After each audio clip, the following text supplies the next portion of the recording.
I'm dancing. I don't believe you. I can't see you.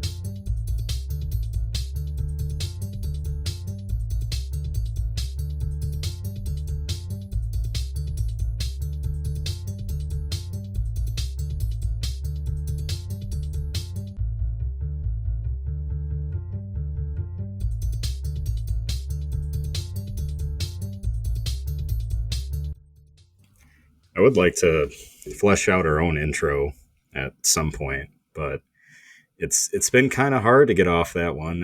It's just so good, and we've been gone for so long that it just hits. Yeah, I know. Like, coming back after such a long time, like summer break, we'll call it, it really just puts things into perspective. Like, I really like that music, but yeah, I wish get our own like lyrics or something. If anybody knows like a local rapper or EDM, ECM, whatever the hell it is, artists, let us know, and we'll support local or anyone. I'm open to the opportunity of change. You always have to be. Things are Exactly. things are always changing, right? But what doesn't change is that we are back. We never left.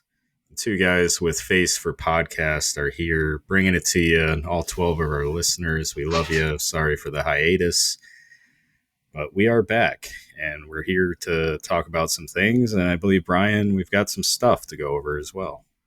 Some people to do and things to see, I think, as the saying goes. But Maybe. yeah, I don't know. I maybe. haven't vetted that. Yeah. No, ChatGPT is telling me that is correct. So I guess it is. All right, there you go. Yeah, let's start off with you, David. You have maybe a little bit more exciting news, to follow up on. So tell me about your new job and what you're legally allowed to say. Breaking news as of 5 weeks ago. Bum, ba, bum. Oh, you got to get to like that breaking news music from like CBS back in like the 60s. We just get AI Walter Cronkite. Yeah, yeah. That's a little much. All But right.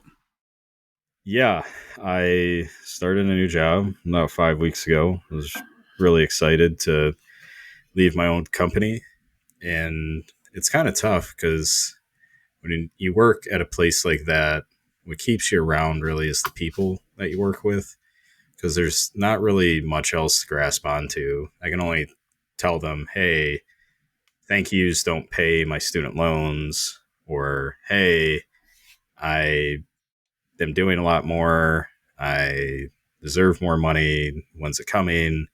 And they go all George R. Martin on you, and it's tough. So it was tough, kind of leaving the people that I worked with for 4 years pretty much behind. And I think we talked about it before in an episode, but you really don't, when you see people at work and you no longer work there, you don't keep in touch really.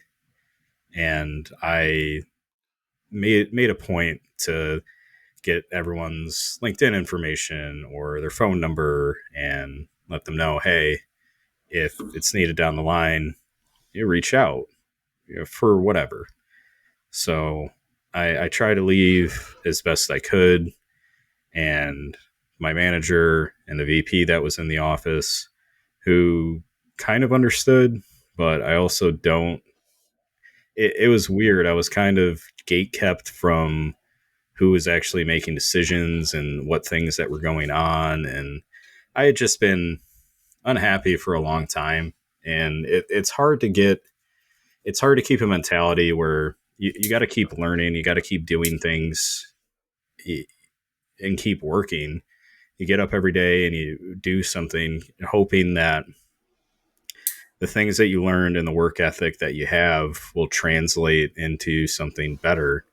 And thankfully for me, it has. I know there are a lot of people that are in a similar position to me currently, either employed or unemployed, that have great work ethics, have a lot of good ideas from their old company, and it's been tough on them. So I don't really know if I can be a voice to say, oh, keep going, keep doing these things, but I was also in a spot for a pretty long time where I had to really just mentally keep pushing in the hopes that I could go somewhere else and find somewhere that appreciates me. And I'm in a good spot right now. I will say the adapting to a new location, one where a lot more people are in the office, the scale is much larger. There's a lot of people to meet, a lot of things to learn, trying to supplement my sleep, exercise, what I'm eating, caffeine intake for the day, supplements that I'm taking, making sure that I'm taking enough breaks throughout the day, having that kind of introspection to know when I'm doing too much, when to step away, and those things. It's been tough, but it's good. I know a lot of things kind of hit you at once. And I'm sure you experienced that a little bit in your position that you've been at for what, going on a little over a year now? Yeah, about about 14 months now. So I guess kind of approaching like, you know, obviously over a year, 18-month mark.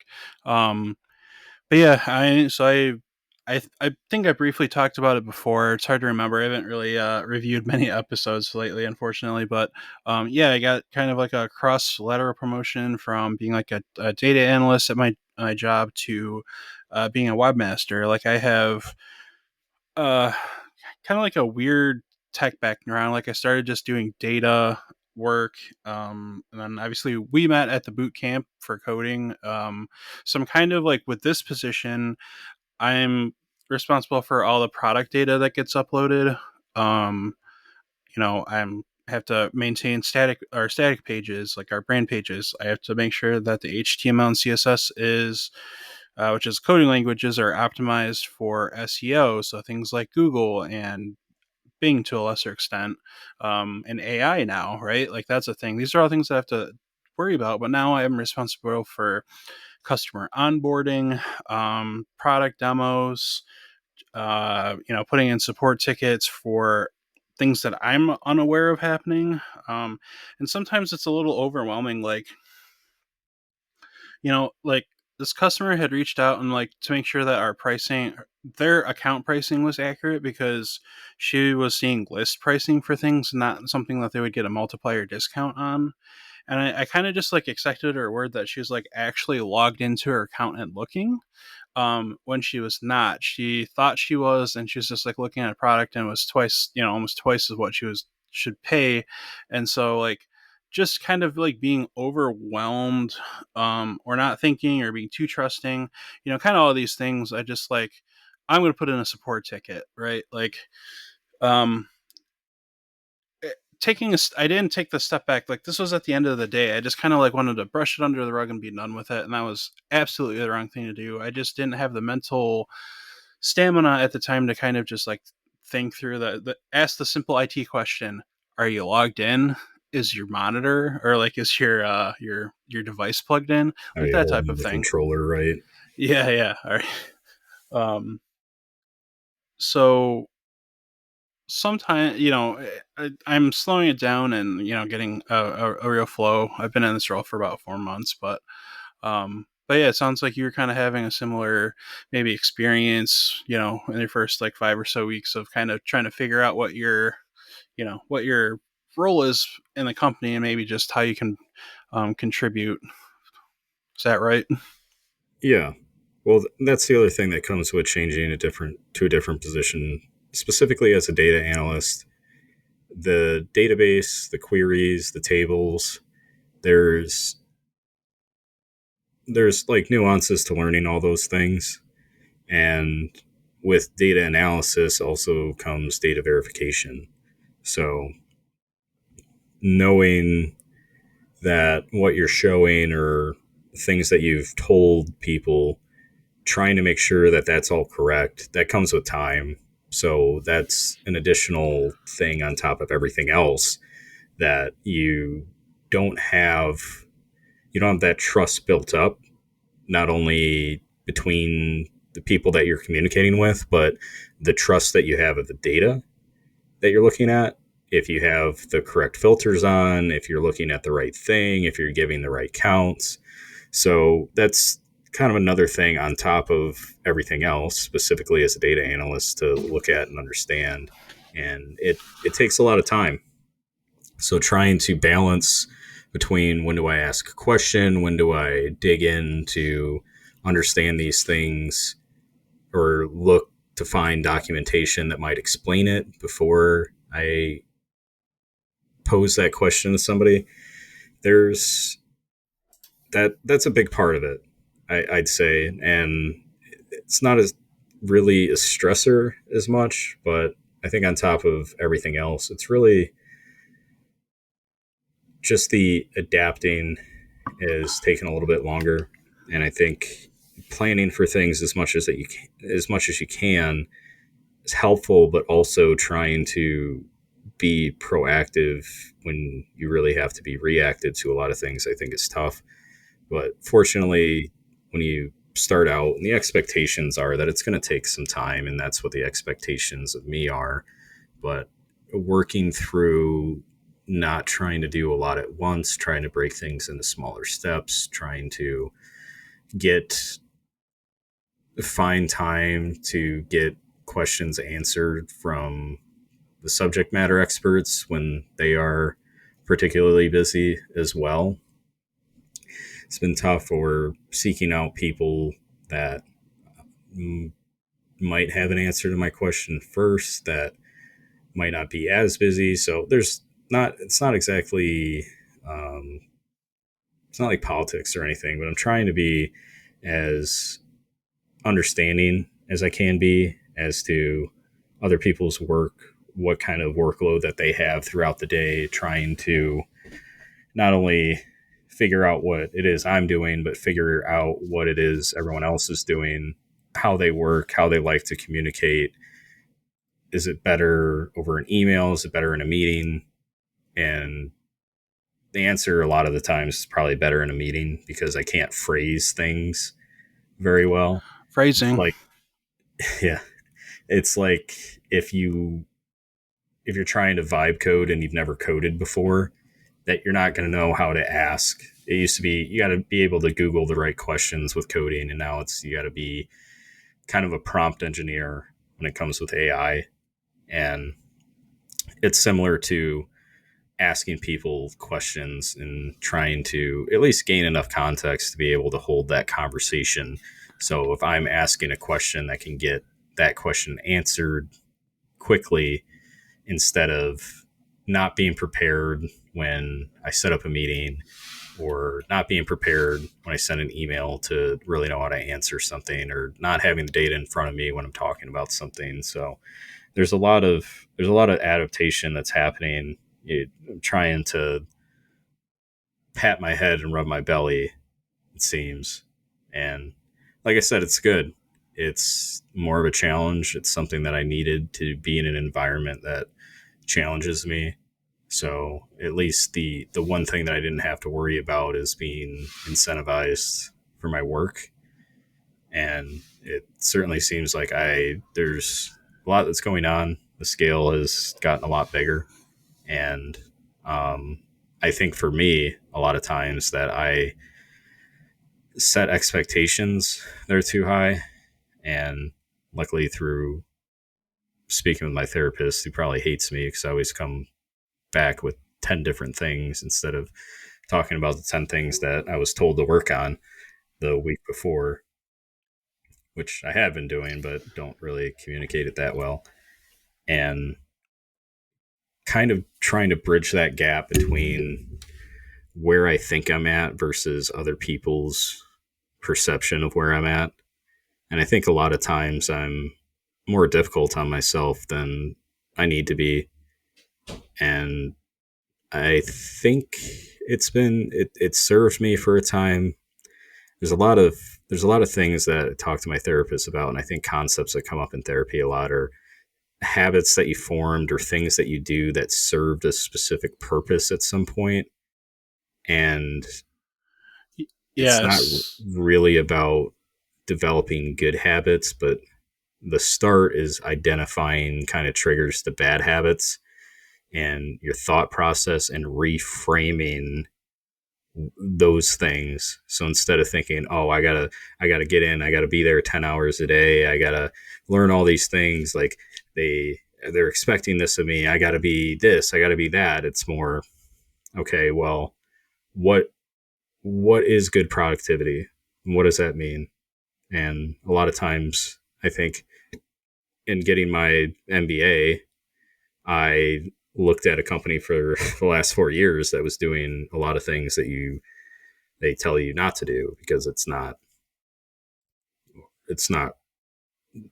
not factual, but it doesn't help in productivity.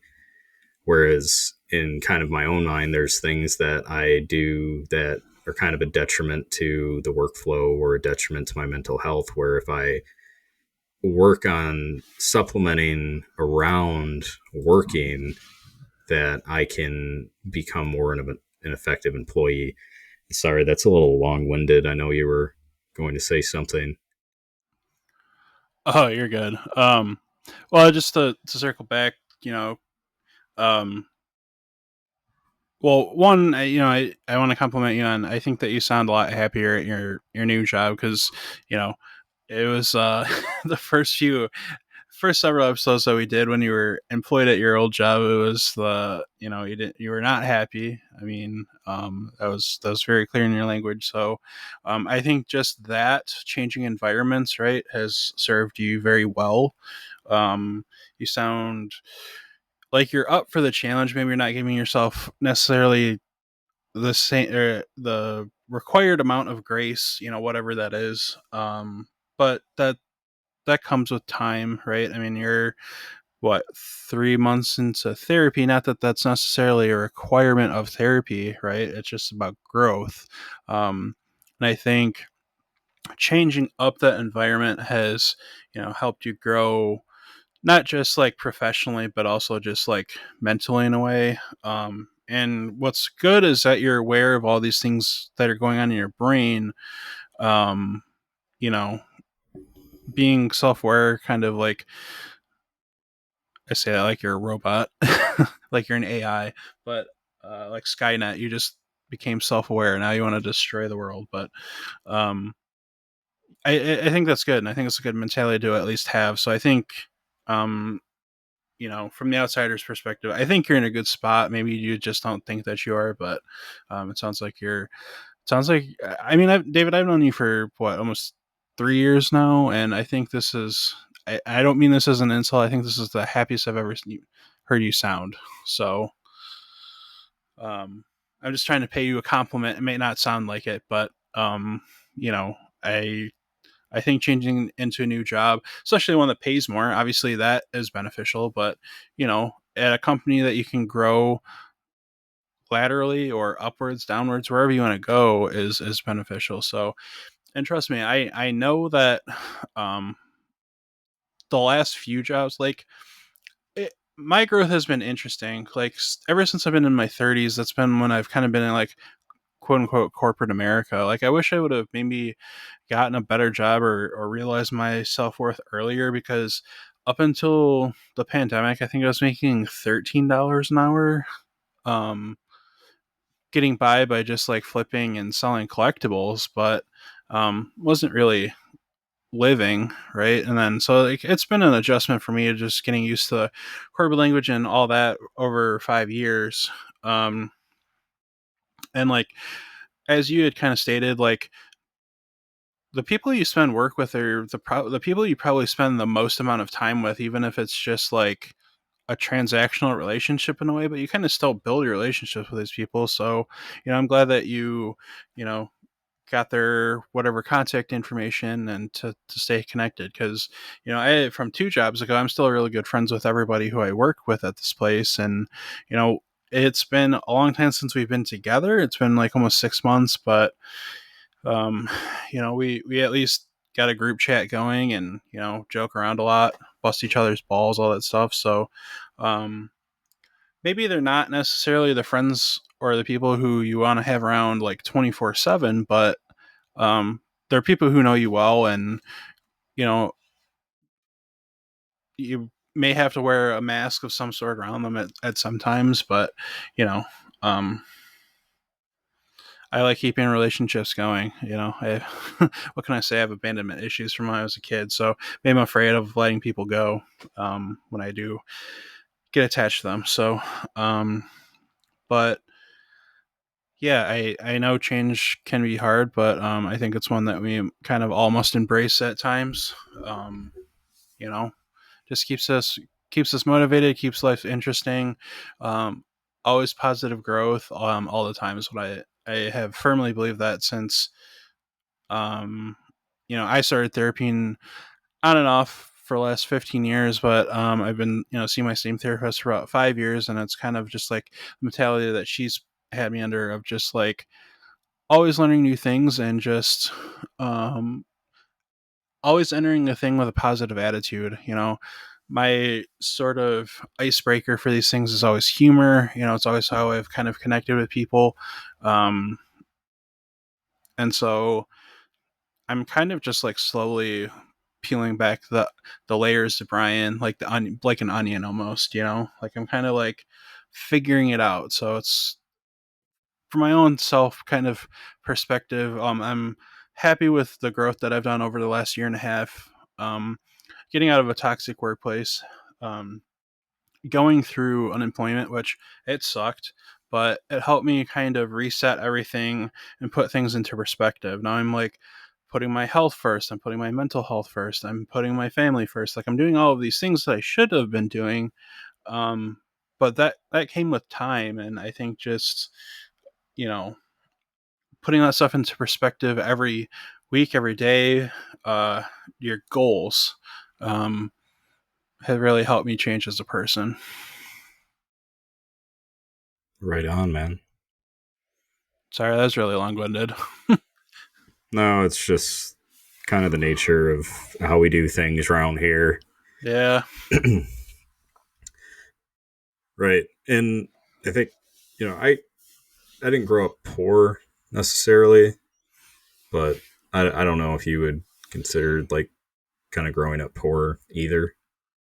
Yeah, I mean, it was kind of like definitely like, I would say like the middle of the middle class. Like, we never really went on an expensive vacation until I was in high school. I didn't have cable until I was in high school. So my parents were more content with being comfortable than, going on vacation and stuff. So, Yeah.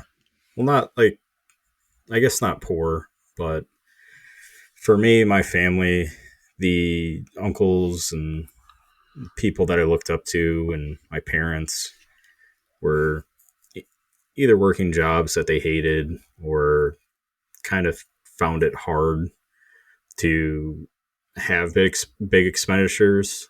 I was always worried what was coming down the pipe, and uncles and aunts that may have had corporate jobs that had done something that they no longer were employed there.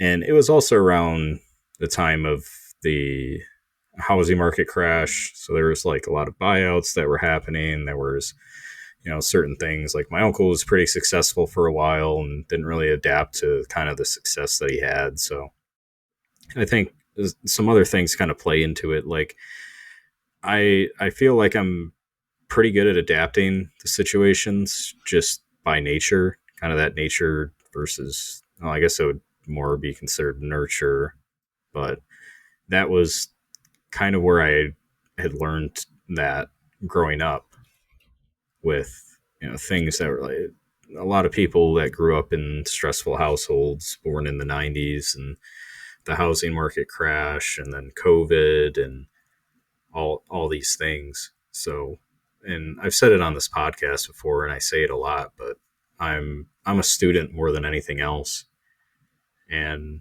I think step one is applying the things that I've learned, the habits that I've gained, the healthy ones, and trying to put that into perspective in practice. And for me, not only talking about supplementing as much as I can around trying to work better. But I think being in an environment that appreciate you and that aren't nearly going to be as hard on you as you are on yourself, in a place that you can get up every day and look to make change and that you're motivated to do so, really speaks volumes to other facets of your life. Like, am I more motivated now because I want to work more? Or am I spending 8, 9, 10 hours a day doing something and that's increased my productivity because now I can see this is the this is the benefits of being in an environment that has these values or that values you.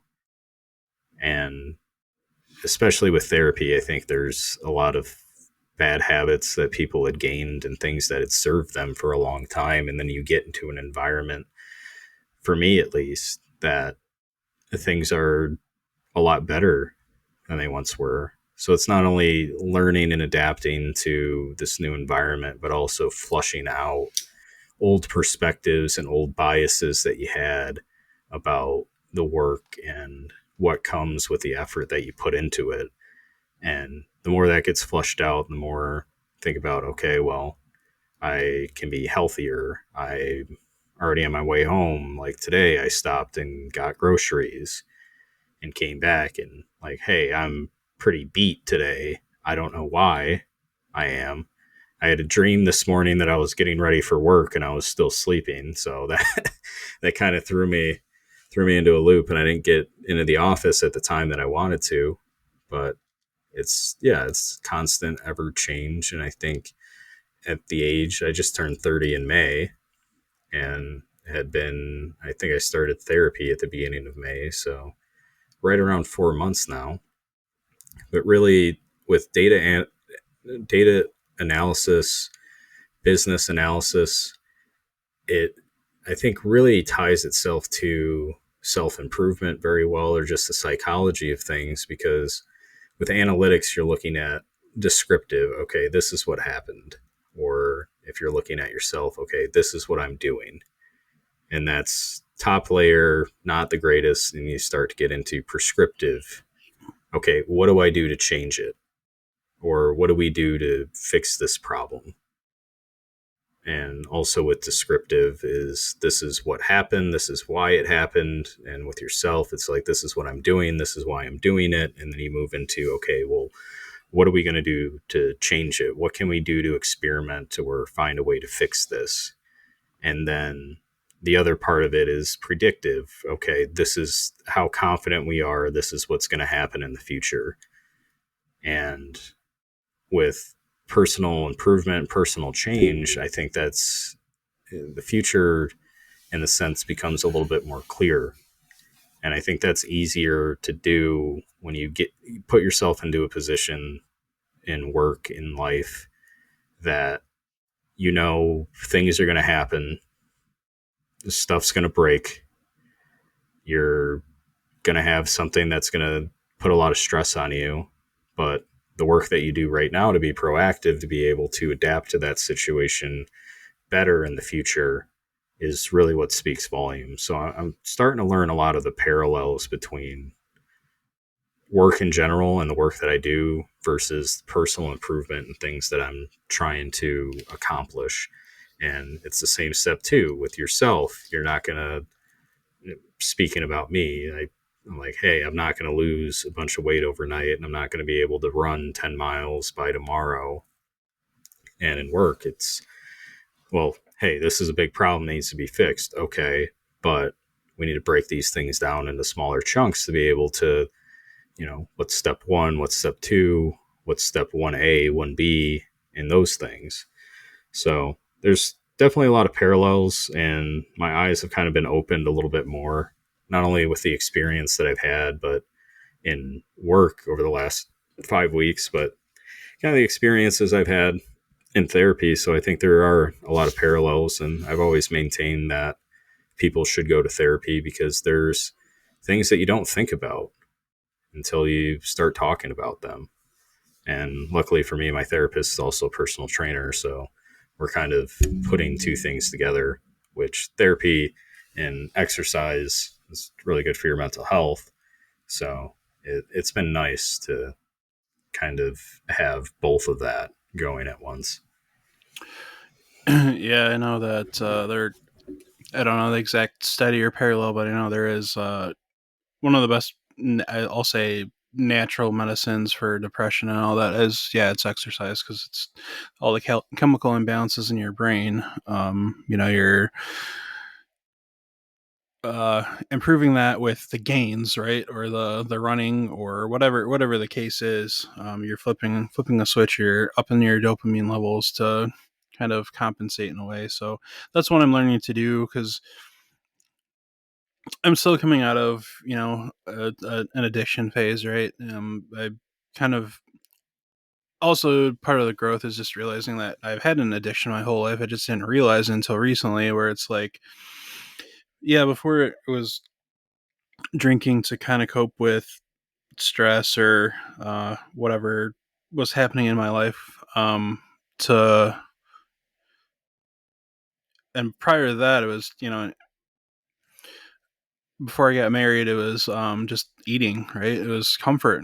Food made me feel comfortable, and I was stressed, so I'd overeat and gain weight. But I've kind of realized that I just need to go for a walk. Like I work in a very beautiful area of Michigan. There's a lot of lakes and things around, so I can go for a walk. Like there's a nice bike trail, air trail, I think is what they call it. That walk, bike, a lot of nature around. So I'm just kind of trying to take advantage of that, especially in a beautiful Michigan fall weather. And it's made me feel better. Like I've just kind of had to take a step back, like you said, be a little bit more analytical. I'm and in a way, things that I feel better about are kind of like um, putting my voice on things more. Normally, if like it was like a family function that I didn't necessarily want to, I'd kind of just like, not even family function, just anything that I didn't really want to go to, which is a lot of things. But if it's one that I especially don't want to go to, don't want to do it, like I just voice to my wife, like I don't want to go. Like I'm gonna be miserable. Most of the time, I can fake it to make it, but I'm just like sitting around trying to fill the time with conversation with people who I'm, you know, not necessarily the most infatuated with, but I do it to do it. Um, but maybe it's antisocial, but at the same time, it's like I don't want to be miserable there. Like maybe it makes my wife happy to go to these things, but like I don't have to do this every single freaking week. So just kind of taking a step back there too, right? Like analyzing what makes me happy and what's going to make me a more successful partner. Things that make me see. What I'm kind of learning is there's a difference between happiness and joy. And while for a long time I could say that I was happy, I didn't have a lot of joy in life. And now that I'm kind of like stepping up and voicing things, or kind of saying something to a coworker about like, hey, I didn't. Was there like a better way to communicate that or something? Just putting that little check, I think, has really helped me feel better about myself and kind of find that joy that I feel like I've been missing. Because I know my parents are very passive people, and if things upset them, they just let it boil over to the point where like it's an explosive conversation. Like all of a sudden it's a huge big deal. I feel like no one's listening to me, type of thing. So I'm kind of trying to mitigate that because I grew up in that household of explosive fights, and I'm trying to come down off of that. My wife and I have been to couples therapy recently, where we've been working through some things, just communication, and it's like we're trying to, we didn't live together prior to getting married, so we're still kind of in like that, oh my god, he doesn't like, throw his underwear in the, not that I do that, I actually throw it in the hamper, or like the little things that annoy us about the other person's habits. So we're finding empathy for each other in that type of scenario. But and obviously, like, I was verbally abusive when I was drinking, like that was brought up, and we're just trying to, like, our therapist has said the things that happened in the past, like, there's no point in bringing them up. It's just kind of time to move forward, and so, like, I've also just kind of used that mentality for myself personally, whether it's my relationship with my wife or just everyday experiences. Like, some people, some things can annoy me, but it's just for me, I just want to move forward. There's no point in dwelling on the past anymore. Yeah, I think for me,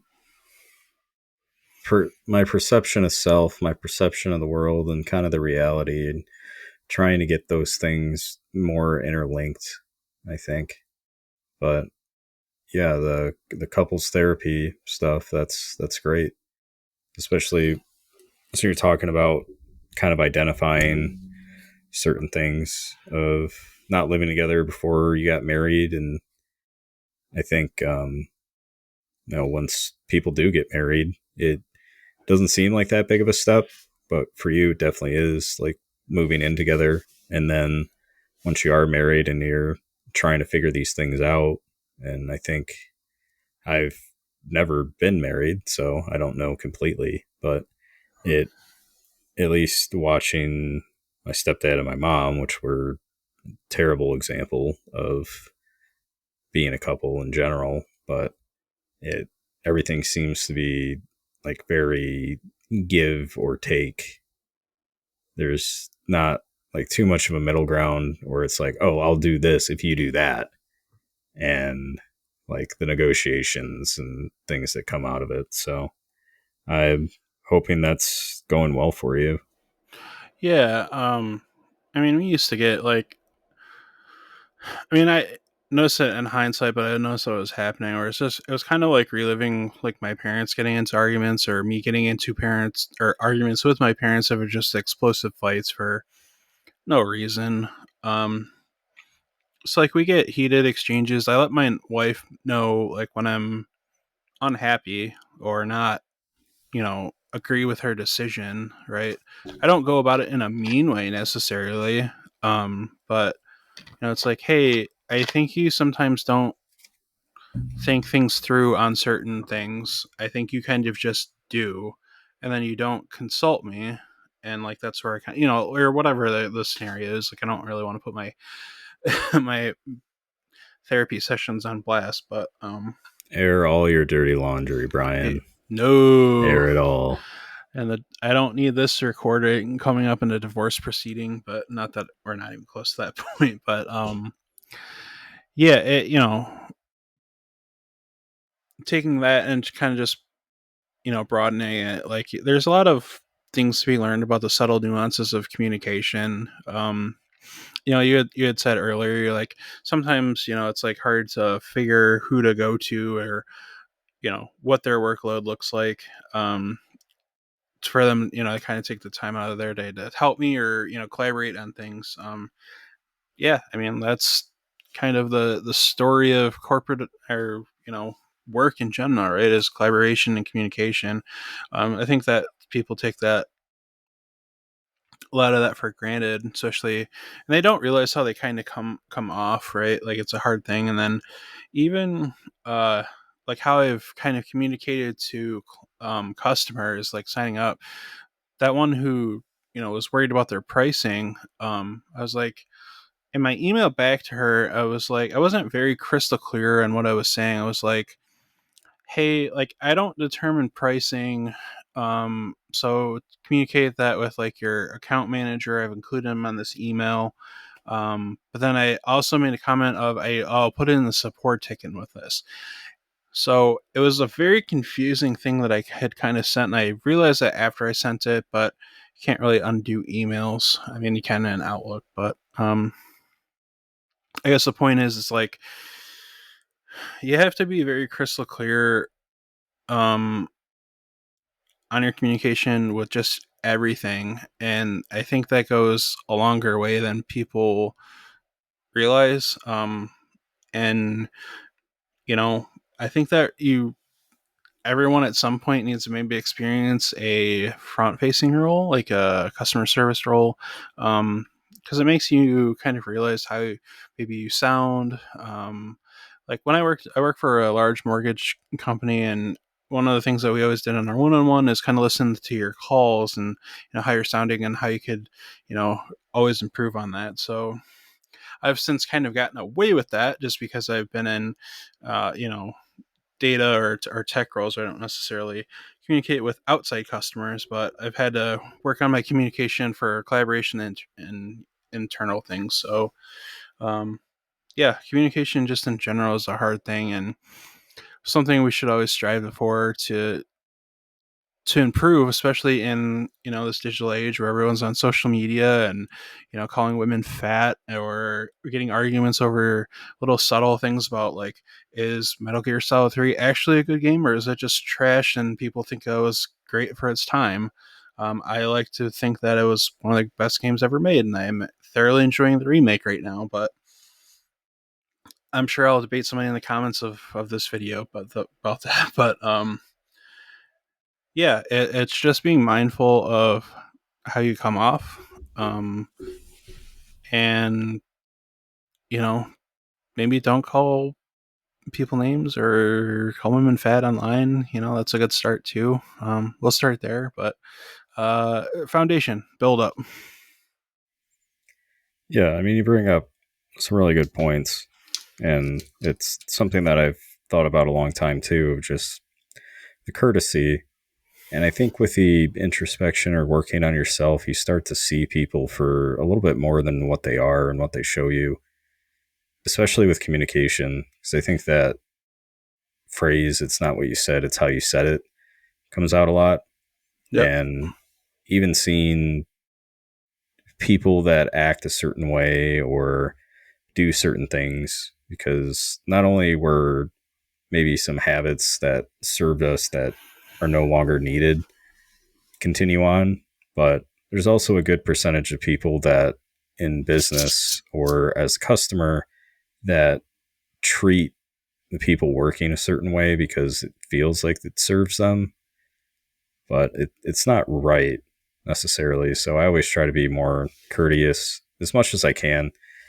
Obviously, certain instances, some things happen, and you got to sit back and reflect because you can plan for it as much as you can, but can't really plan for how you're feeling that day, your stress levels, what you're dealing with, who you're dealing with, and those kind of things. But I maybe it's my age, but looking at not that I empathize with Karens necessarily, but I kind of am imagining, I can't imagine that's who that person is.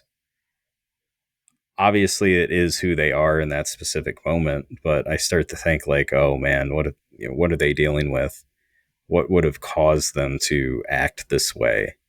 Or what habits had they learned up to this point to maybe get what they want a certain way without really thinking about a different person? Because it is tough to go through life, and they say ignorance is bliss, obviously, but it's tough to go through life and really not have the thought of who the other person on the phone is, who's some kid working at the store that I'm yelling at, or over the phone, or in an email, and what have you. But that's why I try to be as courteous as I can in most instances. And sometimes you're going to slip up, obviously, but it's a lot of people deal with a lot during the day. And unfortunately, in work, especially, people that have a lot on their plate feel like they can't say no when someone asks them to do something. So that's where that teamwork, collaboration, communication comes in. It's like, oh, I've got time. Yeah, I can help you with that. Or what do you have a question with? And thankfully and luckily, there have been a lot of people that I work with that have that demeanor. They're like, oh, yeah, you don't understand this? Here, let me help you understand it. And I know that and I get that. And the other side of it, too, though, what I've said earlier is, well, they could be busy. They've got stuff working on, but not only at work, but at home and their personal lives and kind of things that they're working through as well. So we're not only what we do and how we do it. But there's a lot of things that shaped us to get to that specific point. And unfortunately, say for somebody that's overweight and wants to feel good about themselves, instead is greeted with internet trolls who have no repercussions for saying the things that they do without really any understanding of the habits that that person had gained, probably from their parents or from other means of eating as comfort or overeating or um, whatever it is. I mean, I am of a specific weight. I'm not. I wouldn't consider myself. Well, I'm definitely obese, and there have been things that I've worked on to try to circumvent that, but it's tough. It's tough to do it mentally when you have some things going on. It's tough to do physically and take out time to be able to do it. And I think the judgment kind of comes from our nature. And when we had to judge if a giant cat was cute and cuddly or if it was going to maul us to death. And I think that served us well when we were wearing loincloths and using sharpening stones to be able to kill things. But nowadays we've evolved to a certain sense of responsibility, not only for ourselves, but for the people around us, and trying to foster a good, uh, what would you call it? A good community sense and a good community value. Yeah, I agree.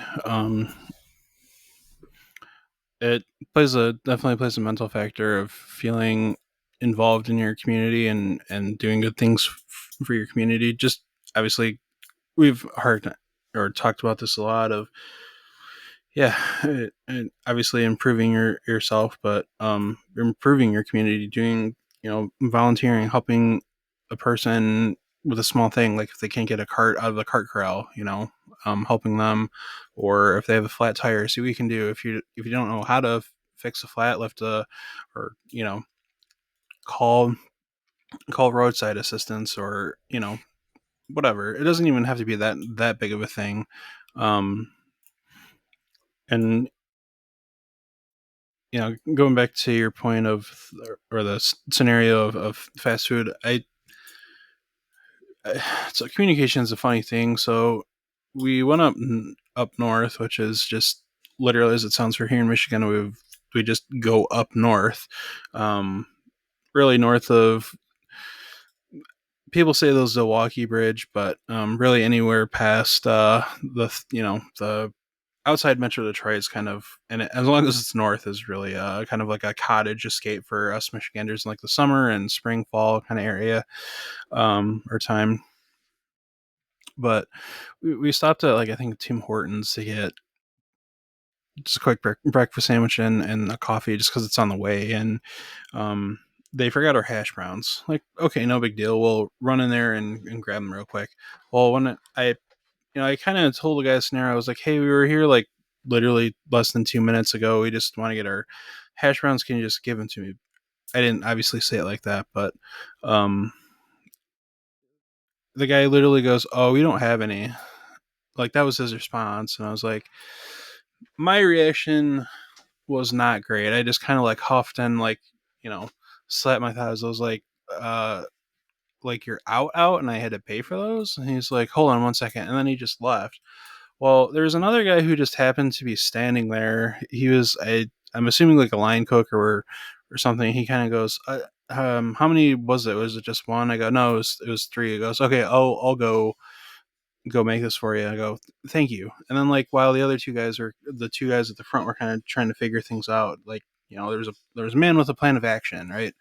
Um, and this is kind of my Karen moment, but um, in that scenario, and this doesn't even necessarily have to be like a customer scenario. It's like sometimes people are just looking for things to be courteous, and um, if things aren't going well, just somebody to have that action, and for that guy to kind of do that, especially when he's not like, you know, working up front. Like, I think he just kind of recognized the situation and took action. So long story short, I got my hash browns. They were really good, and shout out to Tim Hortons. But I think like having that kind of like emotional intelligence is a very important thing, not only in just a career, but just in life. Like identifying that like this person's clearly not happy and they just want what they paid for. Like it was a very simple scenario, and he took action. Like that's all they required. I didn't need like the for him the other guy to not really know what was going on, just like kind of running back and forth like a chicken with its head cut off. So um long story short, I'm Karen. I just wanted the extra hash brown. I didn't get one, but I just wanted what I paid for, man. We can edit a Karen wig on my head for the thumbnail for this episode. Yeah, I'll get right on that.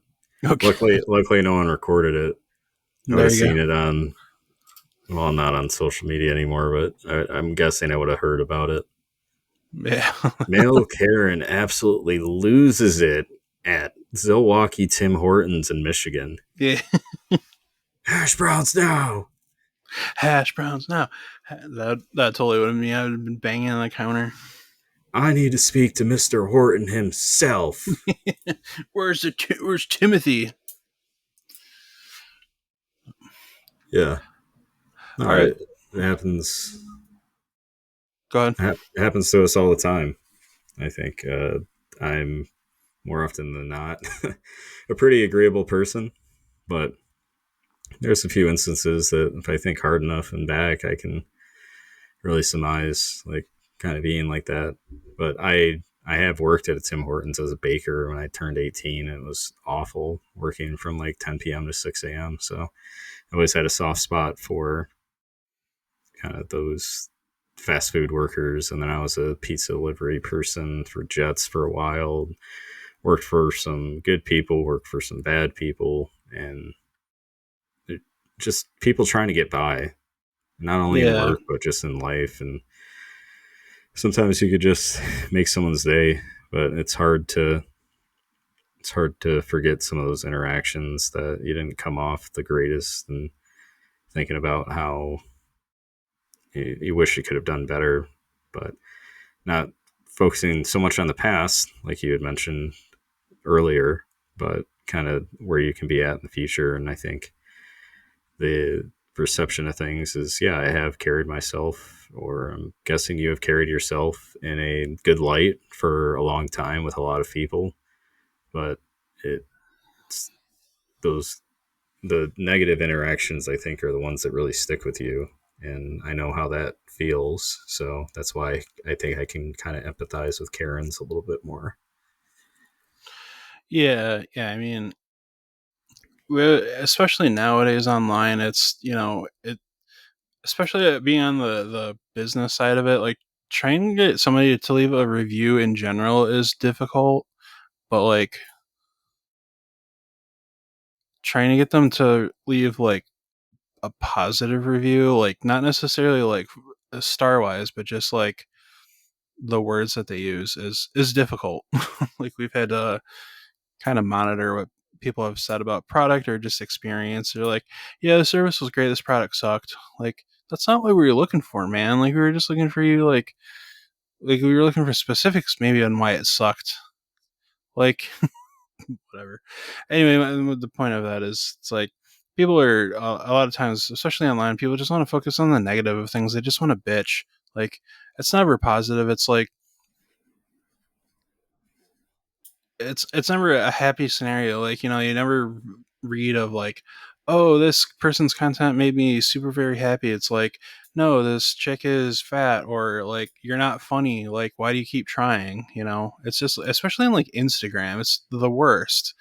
And I actually ended up deleting Instagram off my phone just for that very reason. It's like you scroll and you click, you're like, oh my god, this is hilarious, and then you like try and read other people's reactions. They're like, this isn't funny. Uh, you know, I don't know why this guy thinks he's so funny. I don't know why people like him. Blah blah blah. X Y Z. And I'm just kind of tired of it. So I'm very just getting over social media. Like I'm so tired of people always fighting about stupid shit that doesn't matter. Um, So trying to just cultivate what actually, personal relationships that I have that I enjoy, and rather than just spending out all online. Like, I just think back to the pandemic of that's all that we really had to communicate with people was technology, and like I enjoyed it just because I was talking to people every day, but it was miserable. So,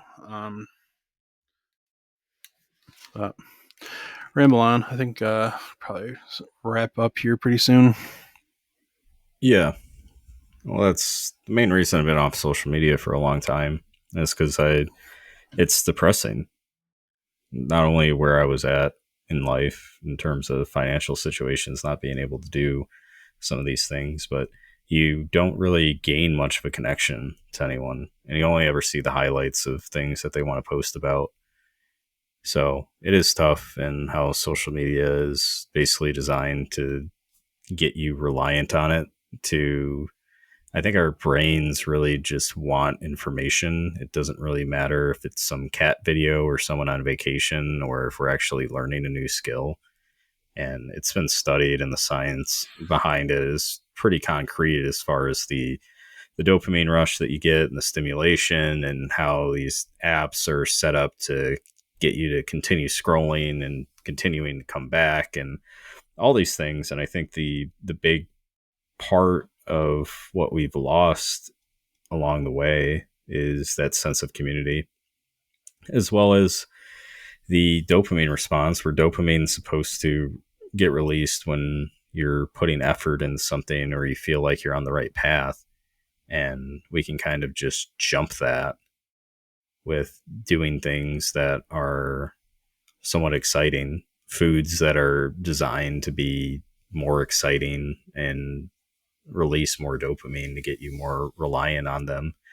Social media, especially, even with looking back 20 years ago when you just had cable or you just had TV or you had to get up and go to the movies, there was a lot more effort that came with doing things that weren't that would kind of jump that middle ground of putting in effort, or you would at least have to put in some effort to do this stuff. And I don't know exactly, like, the younger generations. I don't interact with them. I don't know, like, some of the cousins and things that they have. Like, they're really into video games and that. And yeah, so was I. But we also went outside a lot, or went and did things with people. And the communications and things that we had were just kind of bullshitting. What happened at school today? What we got together to do an activity. Whereas now, yeah, you can keep up with the people you went to school with, but that's through social media. It's basically nothing, and sometimes even more detrimental to your feelings of connection, because it's like the lowest common denominator. Yeah, and it's interesting too. I My son just started preschool last week, and the week before we met with like the teacher and all the kids that were getting in his class, and um, I actually reconnected with like acquaintance of mine from high school. His name's Matt. He, we weren't like friends, but obviously we weren't not enemies or anything, right? We were just friendly and all that. But it's interesting that he's been with his wife for since she graduated high school. So they've been together for 19 years now, almost, or 18 years, I guess, because I've been out of yeah, that makes sense. Um, and they have twins that are in the same class, so like we'd kind of keep up with each other via um social media, right? It was kind of just like, oh, he's working X, Y, and Z, or he got married, they got married, whatever the case is. But we really actually hit it off talking like in person after 20 years or 18 years.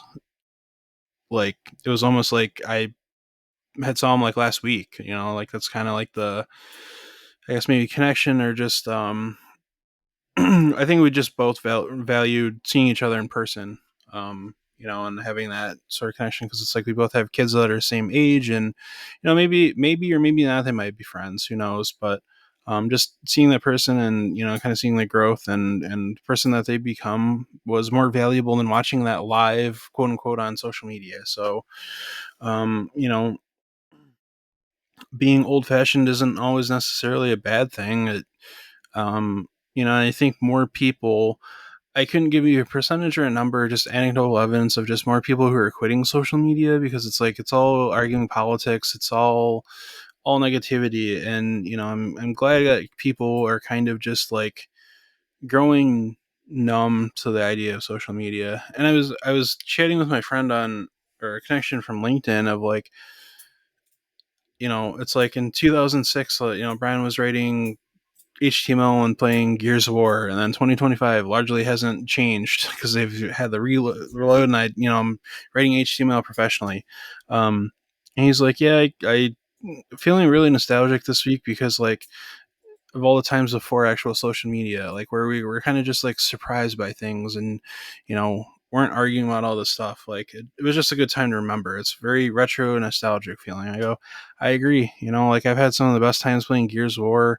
I know it's a technology related thing, but just like all the memories of like my friends coming over, or going up to, we had like a gaming cafe by my house that we would go to, and do lock-ins all night, right? Um, all the things around video games I like, um, that I wouldn't necessarily get of playing like Twitch streaming or things like that. So I know that society is changing, but like I think that's the part of me that will maybe not kind of bend with social media, because like I've told my wife several times, like I think I just wanted to like delete my Facebook or Instagram and be done with it. But there are things and people that I know that I would miss, of like events and gatherings of things, birthdays. So it has its uses, but um, I'm just not relying on it as much as I used to. So Take the red pill, yeah, Ryan. Who would have thought the Matrix coming out in what, like 99, yeah, that 1999. we would essentially create a matrix around social media? Yeah, yeah, and then Instead of being the person that, oh yeah, I don't listen to legacy media, I get all my information from dumbass Dave in his mom's basement because he knows what's going on. So instead, yeah, I think my prediction before about people were kind of had hit a peak with technology and we're reverting back. I hope that remains true, but yeah, anecdotal evidence, I don't have anything concrete to really share. But you brought up with video games, I actually got back into, I was playing like Guitar Hero over the weekend. And it's like riding a nice. bike, man. Just, I know. Yeah. yeah, just got back into it and seen they had the Rock Band drums at the local game store for like $80, $90. I'm like, I'm an adult who makes money now.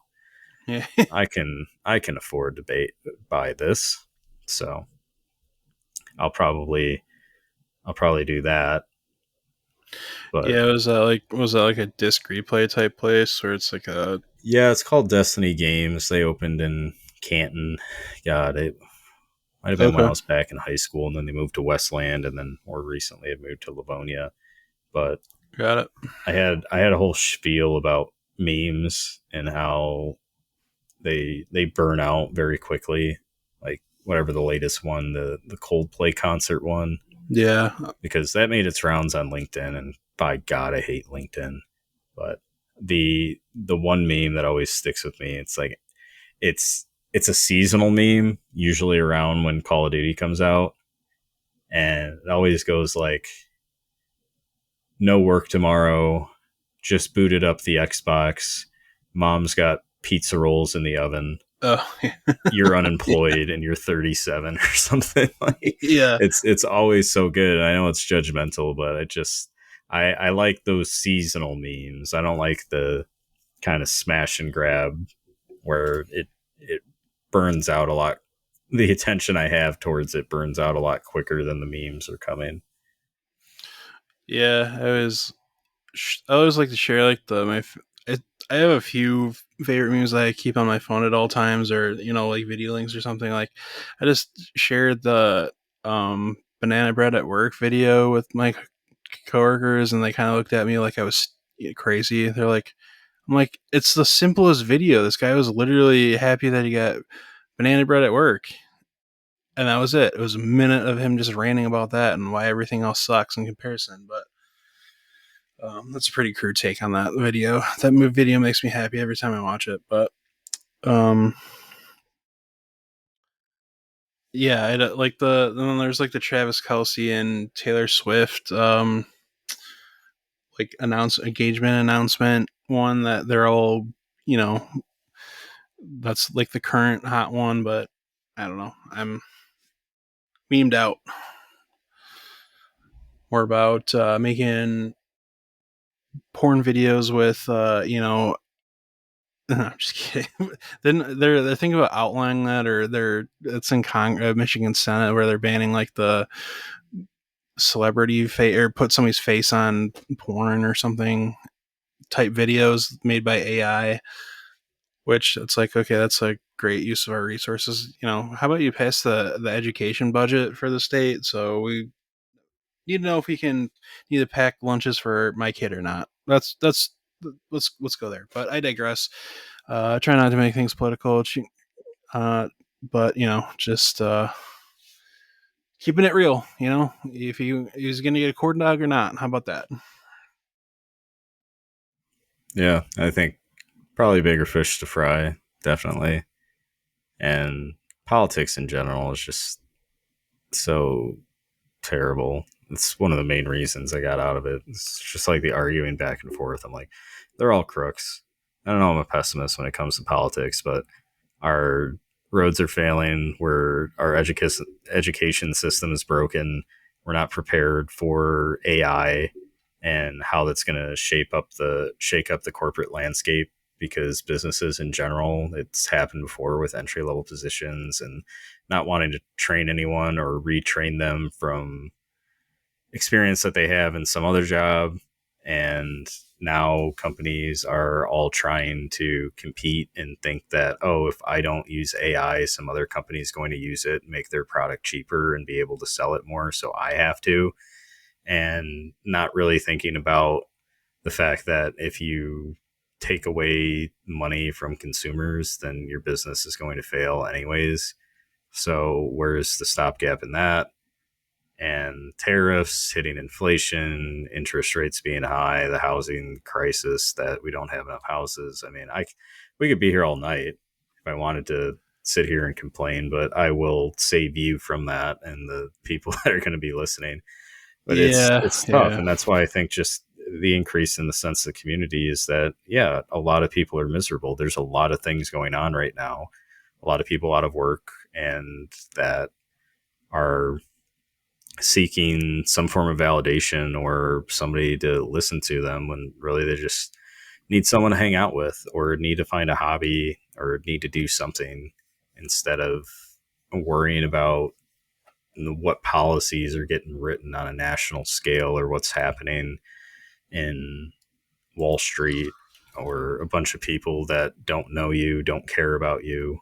And yeah, so I'd like more and more people to kind of get on that train. It's hard to really see an avenue for which that works for most people, considering how much we're divided as a country. You're talking about close to 400 million people trying to be aligned on certain things, and what do we prioritize, and how do we just get back to knowing your neighbors and trading. Oh, I made pickles over the summer. Oh, I've got sourdough. Or hey, I shot a deer. I'll trade you some of this deer for some of your kombucha or something. I don't fucking know, but we got to get to a point. We got to kind of claw back some of that sense of humanity. yeah. If you want to trade, if you still have anything from your garden, if you want to trade it for focaccia bread, I've gotten pretty good at making that. So I make Yeah, it I'm pretty good down. focaccia bread. I got some pickles still. Uh, all right, yeah, I don't have anything else, man. Did you want to, rant about politics? No, I'm kidding. Did you have anything else you want to talk about? No, not really. Just glad to be back and getting more into the swing of things. I am so like mentally tired over the last few weeks. Like today, like I said, today was tough, but just mentally in a sense. But I did manage to listen to The Art of Imperfection by Brene Brown, and it's kind of like shame based motivation, and it's kind of something that I've been working out of. But it's basically one of the things that served me well for a long time is kind of feeling that shame and trying to do things to not have that feeling anymore. But it's a fleeting feeling, and it doesn't lay itself to longer term goals or identity and whatnot. So that's kind of one of the big things that I'm working through currently, as well as she mentions play and how play is really important, especially for adults. So I'd like to kind of maybe next episode dig into that a little bit more, like how you're saying with Gears of War or me playing Guitar Hero or kind of doing things collaboratively and socially, whether it's a board game, video games, or just activities in general, and kind of how important that's been kind of throughout our lives and the continuation of it and kind of how that's changed as priorities have changed, but trying to make that, kind of part of not your day to day, but planning and scheduling for that as well. Yeah, for sure. And I don't necessarily play, but I'm hosting a Magic the Gathering like commander thing next month. If you want to get a new addiction and play, but we usually have anywhere between 8 and 16 people. I provide food and just have a good time. So, you or any of our listeners who live close by or want to make a surprise appearance, hit me up on we'll say LinkedIn because I think that's really the only media that I use anymore. But um, yeah, I mean, I'm all my friends who I've grown up with, play for the most part, and I just want to eat good food and play games for an afternoon. So I'm sure if I could swing it, my friends uh, DMs and they'll play or for Dungeons and Dragons. So I'm sure maybe that could be in the mix. I don't know. We'll keep it magic related now, but if there's enough interest, let's we can do that too. Sounds good. All right. Thanks, Brian. Thanks, everyone. Yeah, thank you.